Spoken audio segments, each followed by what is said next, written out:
How you doing, everyone? Gearhead Abe here with an update video on the 1990 Corvette. Got my Firebird parked.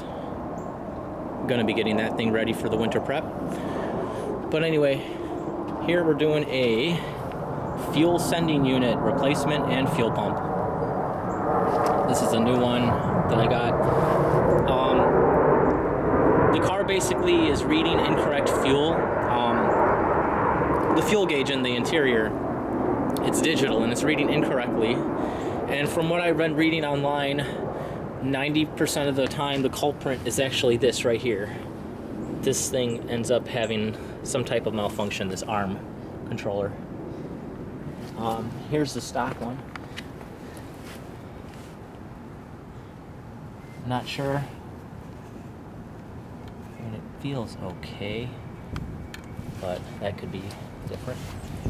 But yeah, we're replacing it, and I got everything I need, I think.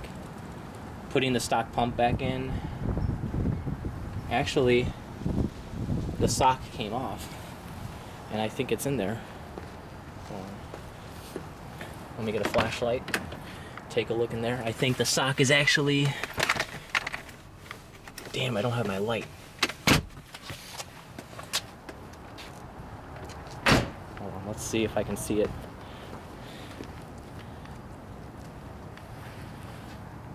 Yeah. Yep, that's it. I believe that's sitting there. I gotta go take that out of there.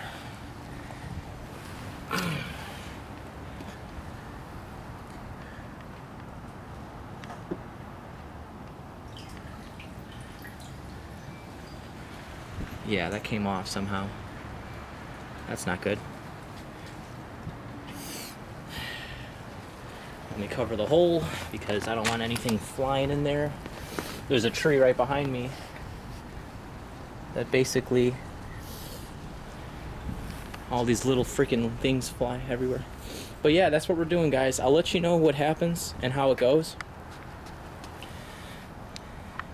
It's a very easy install compared to the Firebird over there, the third gen. That is a nightmare. The proper way to do that one is drop the axle, drop the exhaust, and drop the tank. This one, less than 20 minutes, you're in there, right through the top. Really awesome.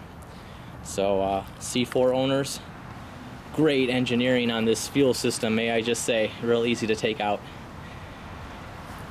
So thank you for that. It's a labor saver. Anyway, guys, I'll talk to you guys later and I'll let you know what happens.